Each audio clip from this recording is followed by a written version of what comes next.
Alors, voilà, c'est la boîte 5 vitesses Pan que j'ai réalisée. J'ai entièrement redémonté pour montrer exactement comment c'était à l'intérieur.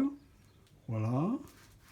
Ici, donc, vous avez le couple qui est particulier, puisque le couple spiroconique, puisqu'il est de 13 dents sur le petit pignon derrière le roulement Timken et de 23 dents sur l'autre.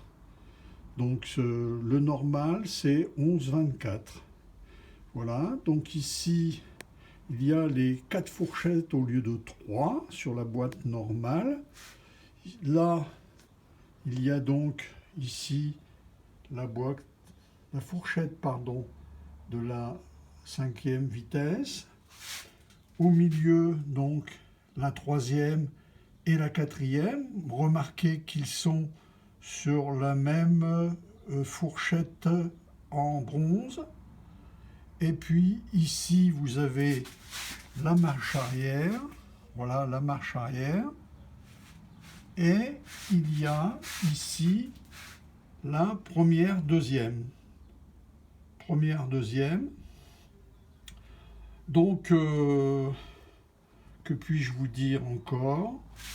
Ici, les pignons donc, sont inversés. C'est-à-dire que le pignon de première est normalement ici et le pignon de deuxième normalement là. Ils sont inversés pour avoir un étagement des vitesses qui soit tout à fait correct et qu'il n'y ait pas de trou entre les vitesses. Voilà. Donc c'est un peu la disposition interne de la boîte, des pignons. Et ici, j'insiste aussi un peu, depuis très longtemps, puisque cette boîte date de 2002, je crois.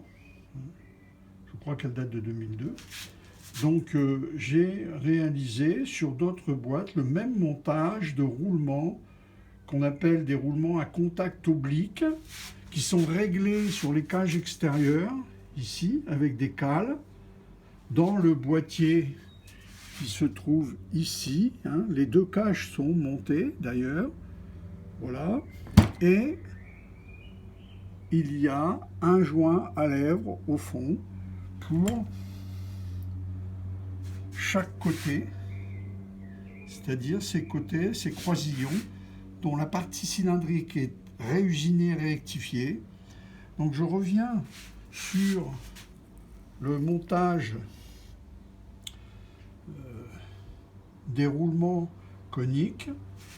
Ils sont particuliers par rapport aux roulements normaux, puisqu'ils supportent à la fois les efforts radiaux, qui sont perpendiculaires à l'axe, c'est-à-dire le poids de la voiture, et puis les efforts axiaux dans les virages, etc. Donc on supprime avec ce genre de roulement les roulements ordinaires avec une butée à billes ou à aiguille. Voilà, je pense que là, on a renversé un petit peu le système pour vous faire voir le montage. Là, ici, vous avez le pignon de marche arrière avec sa fourchette. Et donc, ce qui est inversé, qu'on voyait tout à l'heure, on le voit beaucoup mieux maintenant, c'est ce pignon-là avec ce pignon-là. Ils sont inversés. La 5e est ici, avec ce système qui permet justement de... Je vais essayer de vous le faire fonctionner pour voir. Il faut bien sûr que ça tourne. Hein. Voilà. Il faudrait quelqu'un pour maintenir. Enfin, ça rentre dedans. Je vais essayer de vous le positionner. Voilà.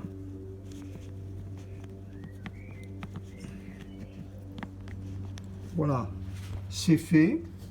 Donc les axes de 6 mm ici passent à travers le pignon de 4e pour atteindre le pignon de 5e qui est de 26 dents.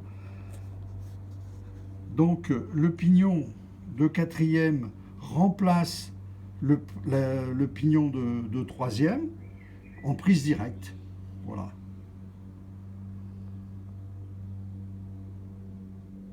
Je ne pense ne pas m'être trompé.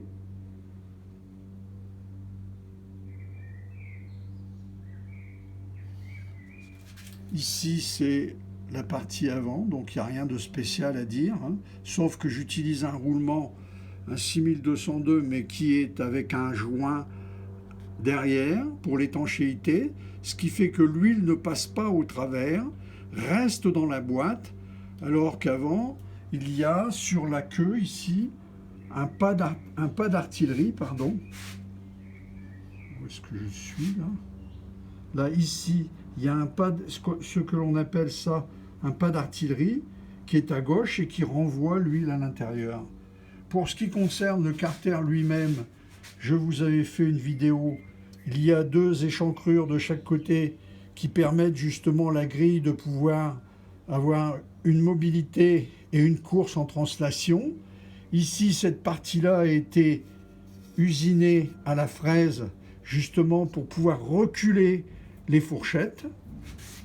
À l'intérieur, ici, il y a la cage du roulement à contact oblique qui est en place, en bas également, avec son joint à lèvres. Voilà, je crois vous avoir tout dit là-dessus. Et voilà la boîte démontée, qui a fonctionné une année sur ma Z1. Nous avons fait peut-être 5000 km en tout. Hein. C'est-à-dire c'est peu.